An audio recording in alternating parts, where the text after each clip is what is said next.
There's also a bunch of open source ecosystem. So a lot of these tools actually work very well on Windows.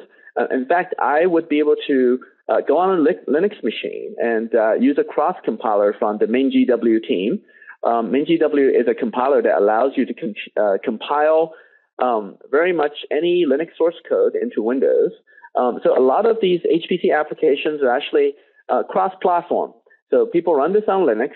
So we have tools that allow you to simply do a compile on Linux and take that executable that you compiled on Linux and run that, being able to run that on Windows Windows machines, meaning Windows Azure. So it's actually a very cool set of tools that we're providing to be able to do large computation.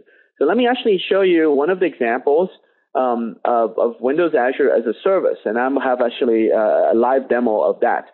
So this is a piece of code from National Weather Service called the WRF, or Weather Research and Forecast. What it does is it does a forecast of up to 3 days for you. So what we do is that we can run a one city 180 kilometer by 180 kilometer square and run that in an extra large VM on Windows Azure. And let me actually show you how that works. So the first thing I want to show you is that the Windows Azure portal. The Windows Azure portal is very much straightforward. It's really designed by excellent UI designers that we have. So on here, if I click on Windows Azure, as you can see, there's like a lot of things that I have in my account, a lot of things that are going on. So what you can do is there are websites. Websites are extremely easy to be able to deploy. It's simply allowing you to FTP a bunch of files onto websites or use Git to publish a website. And then there's virtual machines. Virtual machines actually mean that you provide your own machine. So you use your own machine image. It has Linux virtual machines, and we also have Windows virtual machines. As you can see, I actually have a Linux machine running here, and then I have a HPC Burst, which is a Windows Server 2008 machine. So these are all strictly VMs. And also we have something called cloud services, which means these VMs are provided to you by Microsoft. They'll be patched and done and worked on by Microsoft. You don't have to worry about anything. So this is actually I would say the future of cloud services, which means you don't administrate your own machines. You simply say, I want 15 machines. Here are the startup script, and here's my program. Go run it. And the weather service that I'm showing you here is running in the Windows Azure portal. So currently, I actually have 44 cores running. So for this particular service, I have 44 cores. So in the composition of this particular service, I have 5 extra large instances. Those are doing actual compute. And then I have a head node, which is simply one medium, which has 2 cores, and then a medium front end. So let me actually show you how the process runs. Let's see. So let me see where it is real quick. Here's the weather service. So if you go to weatherservice.cloudapp.net, you will be able to see the live service running. So I actually have a little queue that shows that there are currently 2 services running. So apparently someone has submitted 2 of these jobs, each of them running at 61% and 63%. And you can run a new forecast. So if I want to run a forecast for, this is exactly where I live, but if I want to do one for San Jose, I can just click on it and say San Jose, right?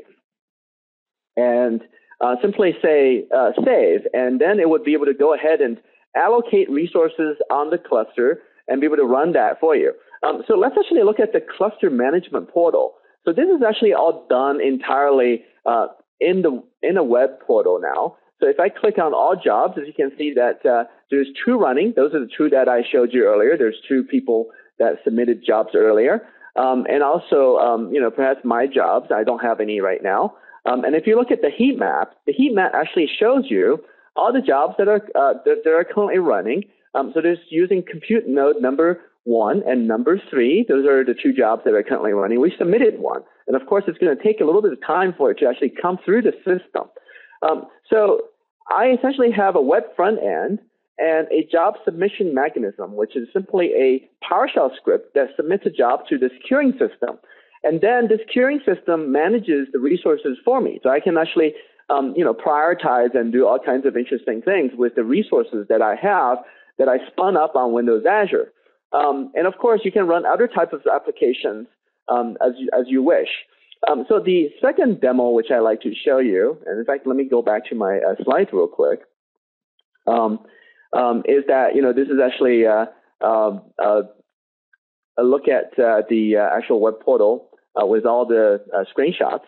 So the second one, which I want to show you real quick, is a commercial simulation that we're running right now that does computation for, see if I can find this application. There we go. So I can go back to my portal. So this particular application does a Black-Scholes sampling of large simulations that are simply running in Windows Azure. What it does is it uses a SOA model, which means that as you're getting your results back, it's not waiting for the entire batch system to actually happen. So what I can do is I hit uniform data set and hit run. As you can see, that the calculation, currently it says uncalculated, but it uses something called Signal R, which allows the real-time WebSockets communication to communicate to the backend instead of waiting for days for the results to come back. As you can see, that some green banners that are showing up. So it's finishing the computation as it's coming back from the system. So this is using the SOA model. You can also connect it to it using Windows Microsoft Excel to be able to do the computation. And so this is the Black-Scholes model, which shows the sample data is very much fitting well with the actual Gaussian distribution, or essentially a random Monte Carlo distribution system. So let's actually go back and look at the heat map again. And as you can see, I probably have all jobs. I may already have one running. So as you can see that I have 4 of them running. So apparently one of you may have submitted a job just now. So you can see I have 4 of them running now. So this is for the previous weather simulation. And other interesting things you can do. You can use go to the gallery and you can show all the forecasts we've actually done in the past for the various countries, and also I have a really neat little way of showing what work has been done in the past. There's a little timeline, as you can see, and if I don't need the resources, I can spin them down. But if I do need the resources, you can run multiple large simulations and spin up to, for my subscription, I can spin up to 15 extra large VMs to be able to do the actual compute. And at the end, you can actually show them in a map. All the simulations will actually run. This particular service has been running for about 9 months. So it's very different from your traditional, okay, run a bunch of code and come back to it, share the results. So the result is permanently shared through this web service. And at the same time, my service has been running for 9 months, which means Windows Azure, I'm still using the same 9 nodes that are currently running, meaning that it's extremely reliable, has not been going down for the entire time. So we've run about 1,000 simulations, actually 1,400 simulations by now, and we have about 8 million to 10 million objects because the simulation results actually get saved in the blob storage system. And at the same time, we have people that will be able to collaborate and look at the data they've actually created on these type of simulations. So of course, this is just simply a sample that I built using old Fortran code that you run, and probably only 5 to 10 scientists around the world that really understand it well, being able to use all the technologies that Microsoft provides, including web technology.